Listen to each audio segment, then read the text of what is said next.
بسم اللہ الرحمن الرحیم۔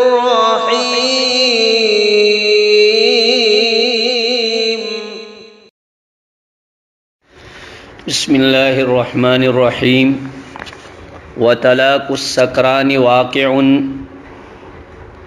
اور نشے والے کی طلاق واقع ہو جائے گی۔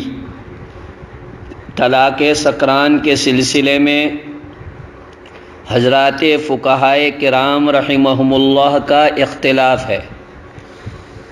آپ پہلے یہ بات یاد رکھیں کہ اگر کسی آدمی نے دھوکے سے شراب پلا دی ہے یا کوئی اور وجہ سے اس کو جو ہے نشہ ہو گیا ہے، تو تمام ائمہ کے یہاں اس آدمی کی طلاق کا کوئی اعتبار نہ ہوگا۔ البتہ اس آدمی نے شراب جو ہے معصیت کے طریقے پر پی ہے، تو اب اس سلسلے میں حضرات علماء کرام کا اختلاف ہے۔ امام ابو حنیفہ اور امام مالک رحمہم اللہ اس کے طلاق کے واقع ہونے کے قائل ہیں کہ ایسے آدمی کی طلاق واقع ہو جائے گی، اور امام شافعی رحمۃ اللہ علیہ کی ایک روایت ہے اور امام احمد ابن حنبل رحمۃ اللہ علیہ کا قول ہے کہ طلاق واقع نہ ہوگی، اور ہمارے حنفیہ میں سے بھی امام کرخی رحمۃ اللہ علیہ، امام طحاوی رحمہ اللہ، ان حضرات کا پسندیدہ قول اور مختار قول یہ ہے کہ نشے باز کی طلاق واقع نہ ہوگی۔ اور اسی طریقے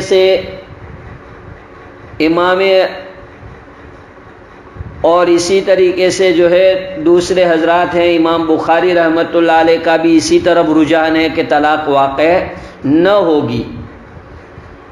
البتہ اب اتنا ہے کہ طلاق جو نشے والے کی واقع ہوتی ہے تو وہ کیوں واقع ہوتی ہے، اور جو حضرات کہتے ہیں کہ نہیں واقع ہوتی تو کیوں؟ تو جو لوگ عدم وقوع کے قائل ہیں ان کا کہنا یہ ہے کہ اصل مدار عقل کے اوپر ہے، یعنی کوئی بھی معاملے کی درستگی یہ عقل کی بنا پر ہوتی ہے، اور یہ آدمی کی جو ہے عقل ختم ہو چکی ہے، زائل العقل ہے، یعنی سینس لیس آدمی ہے، اس کی جو عقل ہے وہ ختم ہو چکی ہے۔ تو جب اس کی عقل ختم ہو چکی ہے تو اس کا کیسے اعتبار ہوگا؟ چنانچہ ان کے پاس دلائل ہے، بخاری شریف میں روایت موجود ہے کہ رسول اکرم صلی اللہ علیہ وسلم کے پاس ایک آدمی نے آ کر کہا یا رسول اللہ میں نے زنا کیا ہے، تو آپ علیہ الصلوۃ والسلام نے کہا کہ تم پاگل ہو؟ اس نے کہا نہ یا رسول اللہ میں پاگل نہیں ہوں۔ آپ نے فرمایا تم نے شراب پی رکھی ہے؟ تو اس نے کہا نہ، آپ نے کھڑے ہو کر کے اس کا منہ سونگھا۔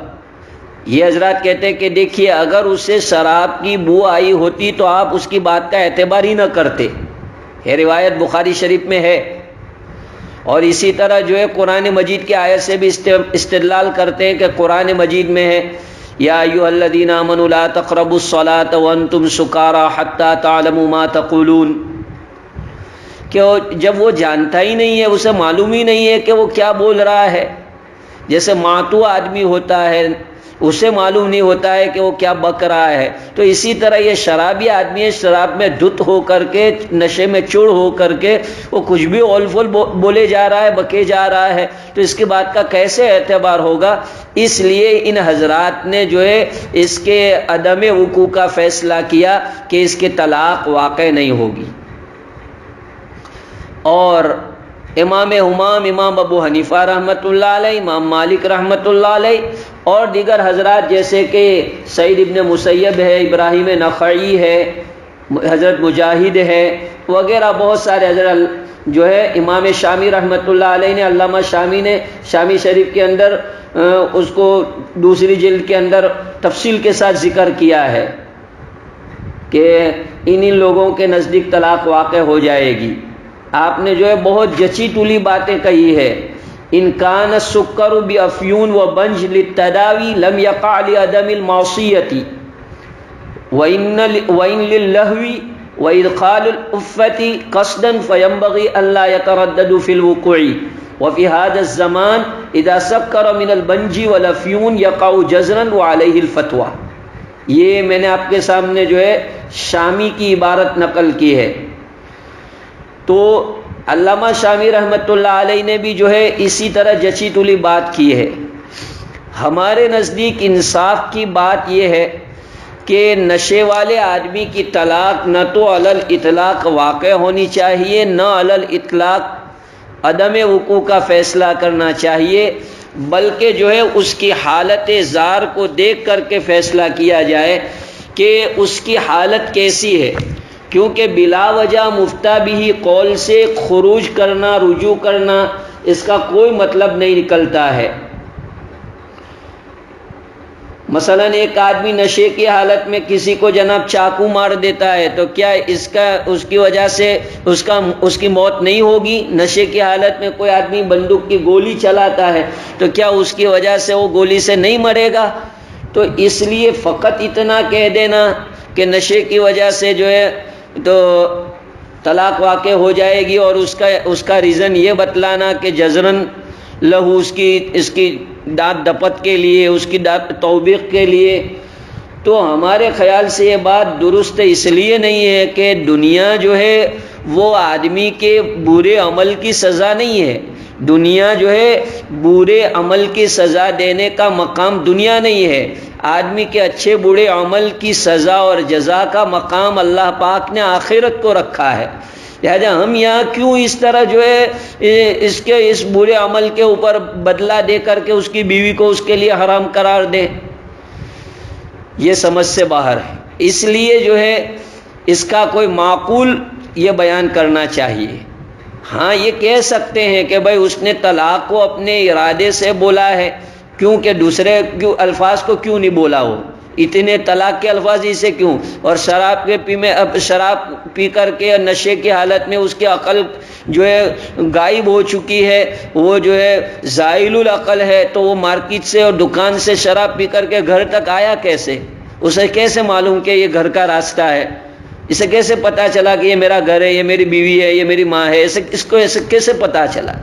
تو اس لیے انصاف کی بات یہی ہے کہ دونوں طرف کے علماء کو اس موقف کے اوپر ابھی اور ڈسکس کرنے کی ضرورت ہے، اور بحث و مباحثہ کرنا چاہیے، اور کوئی ایسا لائے عمل طے کرنا چاہیے کہ جس کی وجہ سے، کیونکہ آج کل جناب نشیلی چیزوں کی استعمالات کی کثرت ہمارے نوجوان طبقے میں اور بھی ہو گئی ہے۔ نوجوان طبقہ جو ہے نشیلی منشیات کا عادی ہوتا جا رہا ہے، افیون، گانجا، سگریٹ، اور جناب اسی طرح جو ہے انجیکشن لینا، اور بہت ساری ایسی نشیلی آج کی ٹیکنیکلی لائن میں آج تو بہت آگے بڑھ چکی ہے یہ چیزیں۔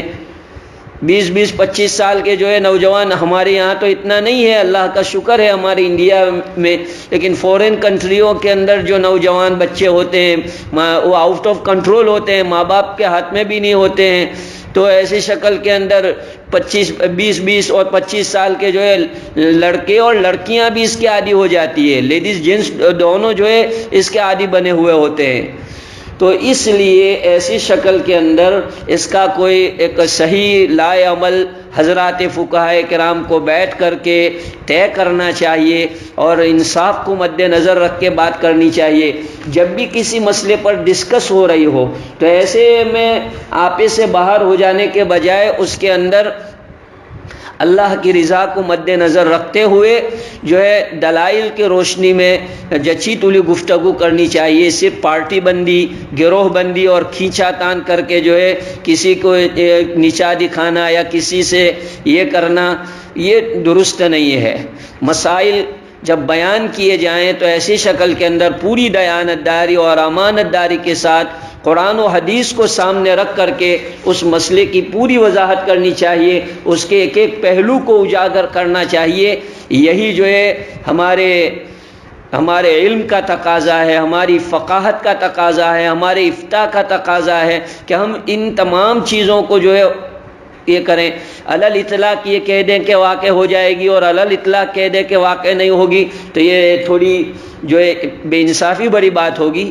اس لیے بات یہی ہے کہ کہ دونوں طرف کے علماء، اور اب بھی جبکہ اس کے اوپر سیمینار ہو چکا ہے اور پھر بھی جو ہے اس کے اندر دونوں طرفہ رائے آپ کو ملے گی. آپ سیمینار کی کتابیں دیکھیں جس کے اندر تجاویزات پاس ہوئی ہیں اور وہ بتائی گئی ہے، تو آج بھی وہی بات ہے جو پہلے تھی.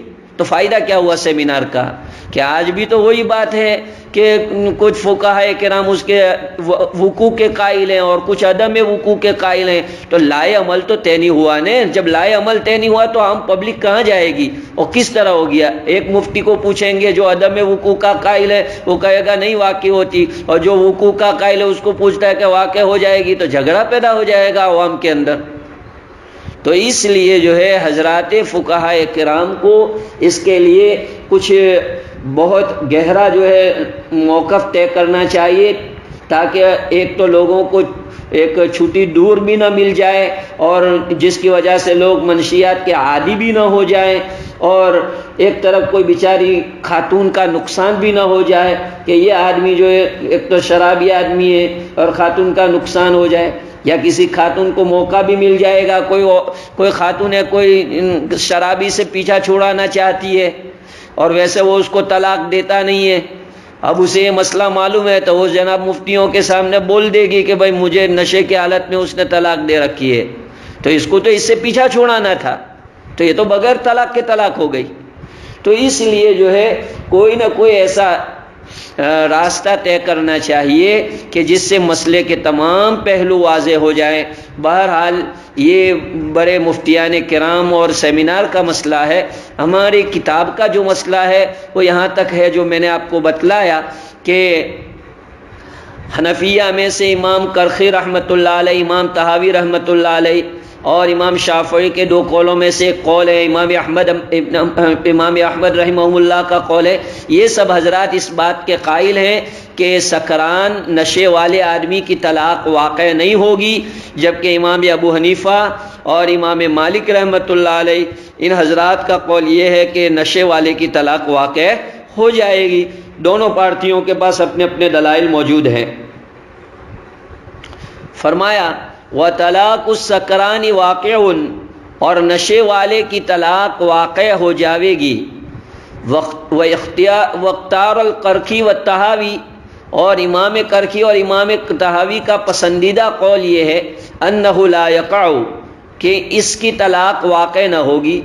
وہو احد قولی الشافعی، اور یہی امام شافعی رحمۃ اللہ علیہ کے دو قولوں میں کا ایک قول ہے.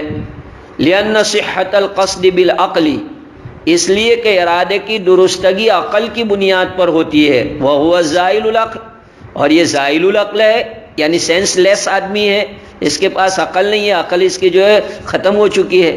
فصار کا زوالی ہی، بس اس کو جو ہے ایسا ہی سمجھا جائے گا کہ وہ مجنون ہے، ماتو ہے، اور جیسے مجنون اور ماتو کی طلاق کا اعتبار نہیں کیا گیا ہے اسی کو ایسا ہی سمجھا جائے گا. فصار کا زوالی ہی بالبنجی والدوائی، بس یہ ایسا ہو جائے گا جیسے کہ کسی کی عقل بھنگ کے ذریعے سے، دوا کے ذریعے سے یا کسی اور ذرائع سے، تو اس میں تم بھی مانتے ہو، یعنی جو وقوع کے قائل ہیں وہ بھی مانتے ہیں کہ کسی اور چیز کے ذریعے سے اس کو جو ہے نشہ ہو گیا ہے اور پھر جو ہے وہ طلاق دے رہا ہے، تو یہ طلاق واقع نہیں ہوگی.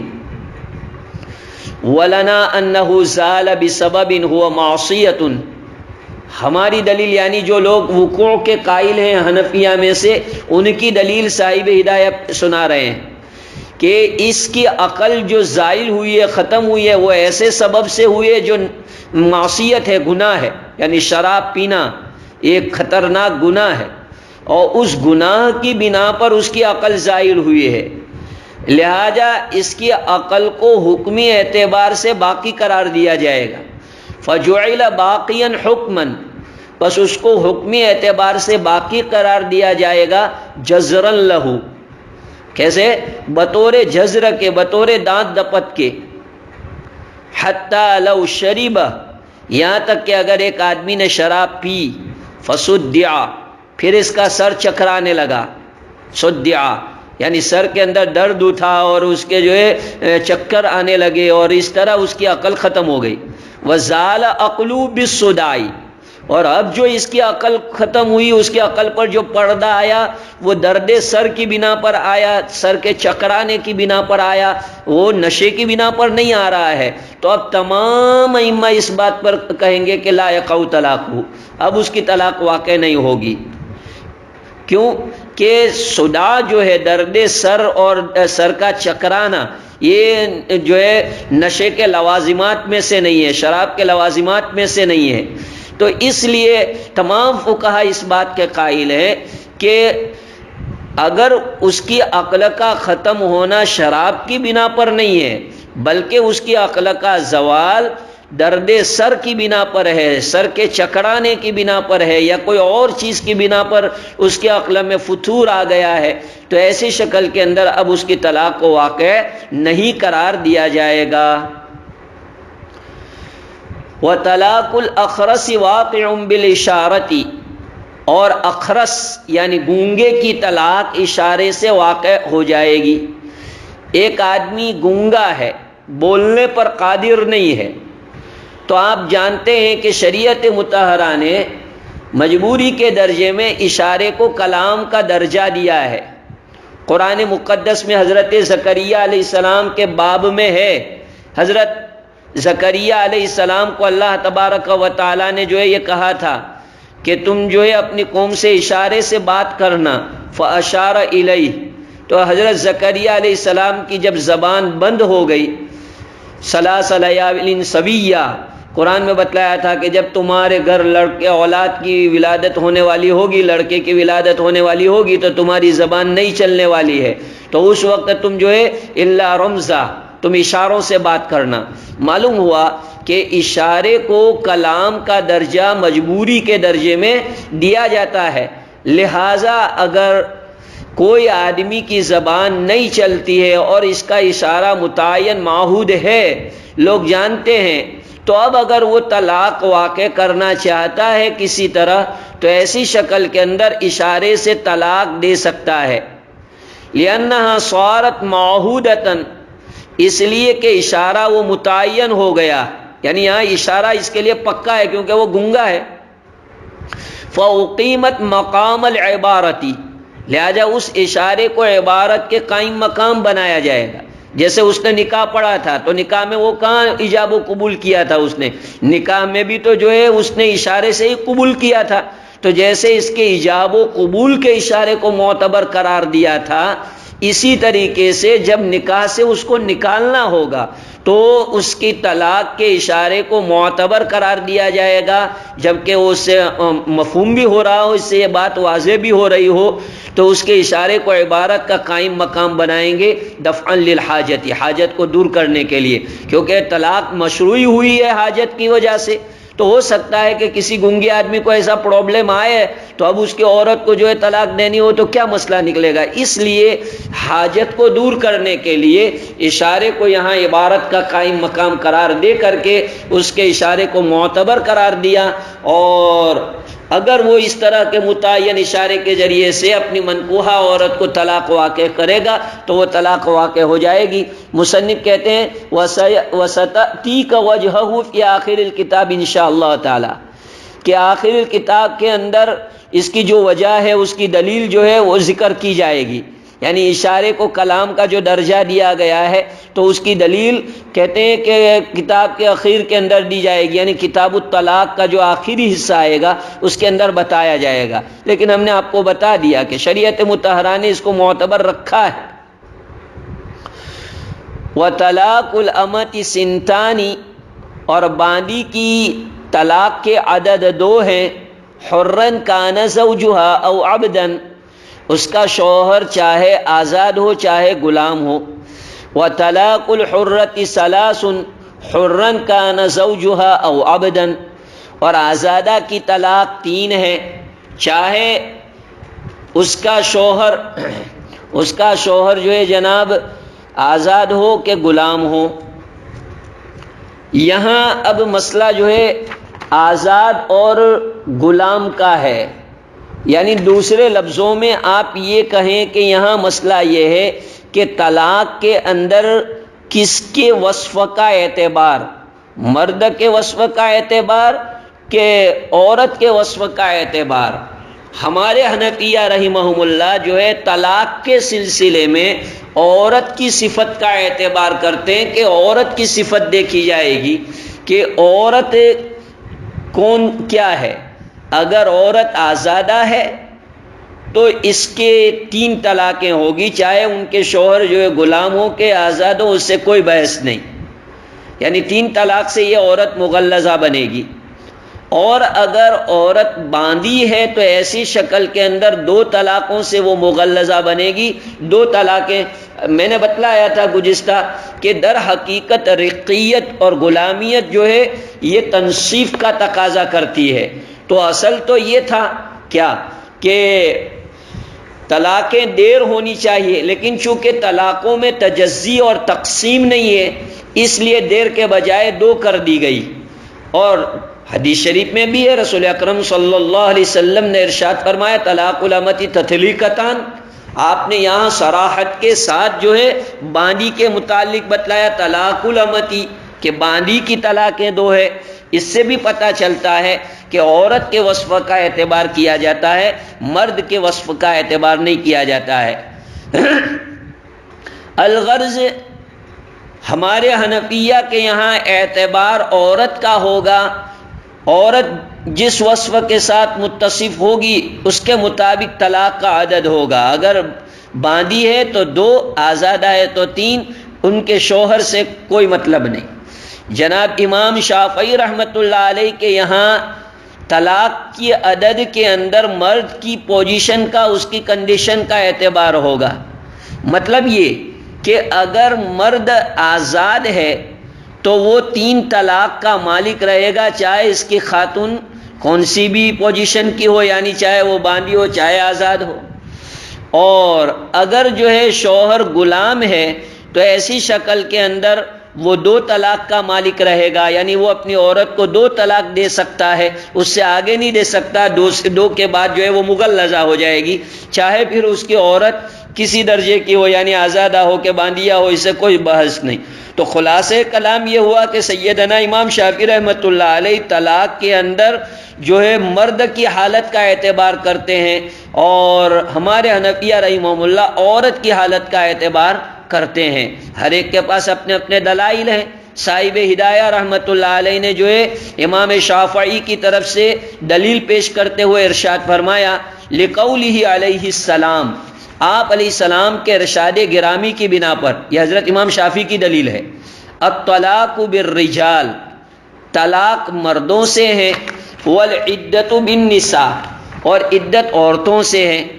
اب دیکھیے حضرت امام شافعی رحمۃ اللہ علیہ نے اس حدیث شریف سے استدلال کیا کہ یہاں الطلاق بالرجال کا لفظ آپ علیہ الصلوۃ والسلام نے ارشاد فرمایا ہے کہ طلاق کے اندر اعتبار مردوں کا ہے اور عدت کے اندر اعتبار عورتوں کا ہے۔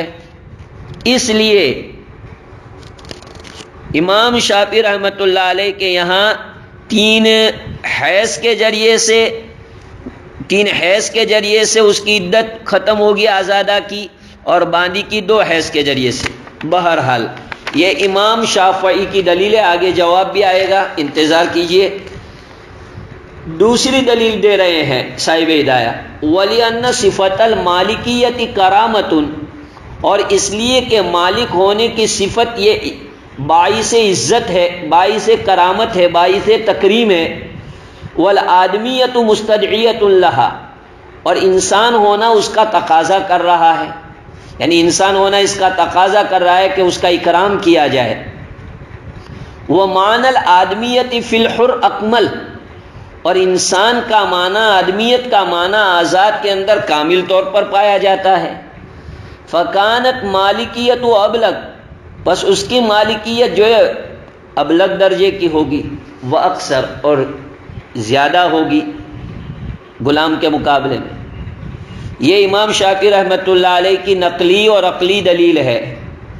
وَلَنَا سے ہم حنفیہ کی دلیل پیش کی جا رہی ہے، وَلَنَا، اور ہماری دلیل قولہ علیہ السلام، رسول پاک صلی اللہ علیہ وسلم کا ارشاد ہے۔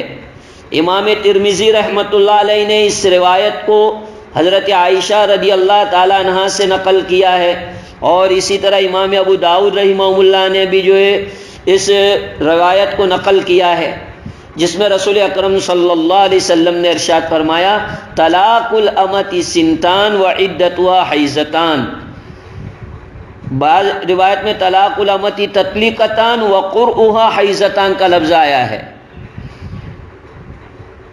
تو بہرحال اس روایت میں آپ علیہ الصلوۃ والسلام نے صراحت کے ساتھ یہ کہا کہ باندی کی طلاقیں 2 ہے اور اس کی عدت 2 حیض کے ذریعے سے گزاری جائے گی، وعدتها حیضتان، کہ اس کی عدت 2 حیض کے ذریعے سے گزاری جائے گی۔ وَلِأَنَّ حِلَّ الْمَحَلِّيَّةِ، یہ عقلی دلیل ہے، اور اس لیے کہ محل کا حلال ہونا ایک نعمت ہے، یعنی عورت کے حق میں اس کے بضاعہ کا کسی کے لیے حلال ہو جانا یہ عورت کے حق میں ایک نعمت ہے، اور رقیت نعمتوں کی تنصیف کا تقاضا کرتی ہے، یعنی جو نعمتیں اللہ تبارک و تعالیٰ نے آزاد کو دے رکھی ہے اس کا 50% جو ہے یہ غلام باندی کو دیا جائے گا۔ آپ کہیں کہ جناب ایسا کیسا، یہ تو جو ہے اونچ نیچ ہو گیا، اور اسلام میں تو اونچ نیچ نہیں ہے۔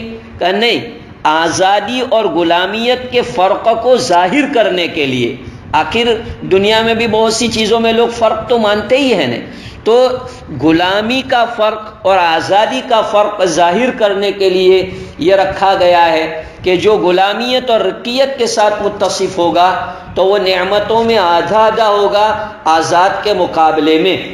اس لیے جیسے ہم نے آپ کو بتلایا تھا کہ آزاد اگر ہیں تو اس کے لیے 3 ہے، تو اس کا تقاضا یہ ہے کہ دیر ہونی چاہیے، لیکن چونکہ طلاق کے اندر تجزی اور تقسیم اور ٹکڑے ٹکڑے نہیں ہیں، اس لیے اس کے دیر کے عدد کو مکمل کر کے 2 کر دیا گیا۔ اسی کو صاحب کتاب علامہ مرغنانی رحمہ اللہ سمجھا رہے ہیں عقلی دلیل کی روشنی میں۔ وَلِأَنَّ حِلَّ الْمَحَلِّيَّةِ نِعْمَةٌ فِي حَقِّهَا، اور اس لیے کہ محل کا حلال ہونا عورت کے حق میں ایک نعمت ہے۔ وَلِلرِّقِّ أَثَرٌ فِي تَنصِيفِ النِّعَمِ، اور رقیت کا ایک اثر پایا جاتا ہے نعمتوں کے آدھا آدھا کرنے میں، نعمتوں کے آدھا آدھا کرنے میں۔ إِلَّا أَنَّ الْعُقْدَةَ لَا تَتَجَزَّى، ہاں مگر یہ کہ طلاق میں تجزی نہیں ہے۔ عقدہ بمنا یہاں طلاق کے ہیں، یہ سبب کا اطلاق جو ہے مسبب کے اوپر کیا گیا ہے، سبب بول کر مسبب مراد لینے کے قبیل سے ہے۔ فَتَكَامَلَ الْعَقْدَتَانِ، پس 2 طلاقوں کو مکمل کیا گیا۔ وَتَعْوِيلُ مَا رَوَاهُ، اور اس روایت کا جواب جس کو امام شافعی نے نقل کیا، امام شافعی رحمۃ اللہ علیہ کی جو اوپر روایت نقل کی گئی تھی اس روایت کا جو ہے مصنف جواب دے رہے ہیں۔ ان الایقاع بالرجال، کہ آپ نے اس کا مفہوم جو سمجھا ہے وہ غلط ہے۔ اصل مفہوم اس حدیث شریف کا یہ ہے کہ طلاق کے واقع کرنے کا اختیار شریعت نے مردوں کو دیا ہے، اور عدت گزارنے کی ذمہ داری شریعت نے عورتوں کو دی ہے۔ یہ صحیح جو ہے اس روایت کا مفہوم ہے جس کو نقل کیا گیا، کیا کہ الطلاق بالرجال والعدت بالنساء، کیونکہ یہاں والعدت بالنساء لائے ہیں، اس سے ہم کو پتہ چلتا ہے کہ شریعت نے یہاں ہر ایک کی ذمہ داری بتلائی ہے۔ تو بتایا کہ طلاق کا پاور جو ہے اور طلاق دینے کا جو اختیار ہے وہ مرد کے ہاتھ میں رکھا ہے۔ میں نے جب کتاب الطلاق شروع ہوئی تھی اسی وقت میں نے جو ہے یہ وجہ بتائی تھی کہ شریعت نے آخر طلاق کا پاور مرد کے ہاتھ میں کیوں رکھا ہے، تو اس کی وجہ میں نے بتلائی تھی کہ مرد جو ہے وہ سوچنے سمجھنے والا ہوتا ہے۔ اللہ پاک نے عورت کی بنسبت اس کا بھیجا زیادہ دیا ہے، اور عورت کی بنسبت مرد کا بھیجا زیادہ چلتا ہے، اور وہ غصے میں بھی جلدی نہیں آتا جتنی جلدی میں عورت غصے ہو جاتی ہے۔ تو اسے فرق مزاج کی بنا پر شریعت نے جو ہے طلاق کا اختیار مرد کو دیا ہے، اور جہاں تک عدت کی ذمہ داری ہے تو عدت کی ذمہ داری عورت کی ہے، وہ عدت میں بیٹھتی ہے، مردوں کو عدت میں نہیں بیٹھنے کا ہے۔ تو گویا یہاں ہر ایک کی ذمہ داری کو بتایا گیا ہے۔ تو اس لیے اس روایت کے ذریعے سے امام شافعی رحمۃ اللہ علیہ کا جو ہے استدلال کرنا صحیح نہیں لگ رہا ہے۔ فرمایا وَتَعْوِيلُ مَا رَوَى، اور اس روایت کا جواب جو انہوں نے نقل کی ہے ان لقاء بالرجال کہ بلا شبہ طلاقوں کا واقع کرنا مردوں کے ذریعے سے ہوتا ہے. وَإِذَا تَجَوَّزَ الْعَبْدُ امْرَأَةً بِإِذْنِ مَوْلَاهُ. اب آگے غلام کی طلاق کا مسئلہ ہے کہ اگر کسی غلام نے کسی عورت سے اپنے آقا کی اجازت سے شادی کی تھی، کیونکہ غلام اپنے آقا کی پرمیشن کے بغیر نکاح نہیں کر سکتا ہے. وہ آپ جو ہے کتاب النکاح میں پڑھ چکے کہ غلام باندی کا نکاح ان کے آقاؤں کی پرمیشن پر موقوف رہتا ہے. تو ایک غلام ہے جس نے اپنے آقا کی اجازت سے کسی خاتون سے نکاح پڑھا، وَطَلَّقَهَا، اور پتہ نہیں کیا ہوا، اللہ جانے بہتر، تو کچھ گڑبڑی ہوئی، اس آدمی نے طلاق دے دی، وقع طلاقہ، اس کی طلاق واقع ہو جائے گی. وَلَا يَقَعُ طَلَاقُ مَوْلَاهُ عَلَىٰ امْرَأَتِهِ، لیکن آقا کی طلاق، اس غلام کے آقا کی طلاق اس کی عورت کے اوپر واقع نہیں ہوگی، کیونکہ طلاق جو ہے وہ طلاق جو ہے نکاح کی وجہ سے آتی ہے، تو جس نے نکاح پڑھا ہے وہی طلاق دے گا. لہذا اس کا آقا جو ہے اس کو طلاق دینے کا اختیار نہیں رکھتا ہے، بلکہ طلاق دینے کا اختیار اس کے شوہر کو ہوگا، کیونکہ ملک نکاح جو ہے وہ شوہر کے حق میں ہے، غلام کے حق میں ہے، لہذا وہی اس کو ختم بھی کر سکتا ہے. اس کو بتلایا لِأَنَّ مِلْكَ النِّكَاحِ حَقُّ الْعَبْدِ، اس لیے کہ ملکیت نکاح یہ غلام کا حق ہے، ملکیت نکاح یہ غلام کا حق ہے. فَيَقُونُ الْإِسْقَاطُ إِلَيْهِ، لہذا اس کو ختم کرنے کا اختیار بھی اسی کو ہوگا، غلام کو ہوگا، دون المولا، نہ کہ آقا کو. لہذا آقا جو ہے اس کو طلاق نہیں دے سکتا، آقا آزاد کر سکتا ہے. مثلا آقا کی ملکیت میں غلام ہے، باندی ہے، تو وہ ان کو آزاد کر سکتا ہے. عورتیں ہیں تو ان کو طلاق نہیں دے سکتا، کیوں کہ طلاق کا وہ مالک ہے ہی نہیں، اور جو آدمی طلاق کا مالک نہ ہو وہ طلاق کیسے دے سکتا ہے. شریعت نے طلاق کا مالک شوہر کو بنایا ہے، اور شوہر وہ ہوتا ہے جو نکاح پڑھتا ہے، اور اس نے نکاح نہیں پڑھ رکھا ہے، تو اس لیے جس کے قبضے میں ملکہ نکاح ہے وہ طلاق کا مالک سمجھا جائے گا. لہذا اگر وہ طلاق دے گا تو طلاق واقع ہوگی، اس کے علاوہ کوئی آدمی طلاق دے گا تو طلاق واقع نہیں ہوگی. اس کو مصنف جو ہے یہاں سمجھا رہے ہیں. دیکھیے دلیل کیا پیش کر رہے ہیں. وَإِذَا لِأَنَّ مِلْكَ النِّكَاحِ حَقُّ الْعَبْدِ، اس لیے کہ ملکیت نکاح یہ غلام کا حق ہے. فَيَقُونُ الْإِسْقَاطُ إِلَيْهِ، پس اس کو ختم کرنے کا اختیار بھی اسی کو ہوگا، دون المولا، نہ کہ آقا کو. بس یہاں باب ختم ہوا.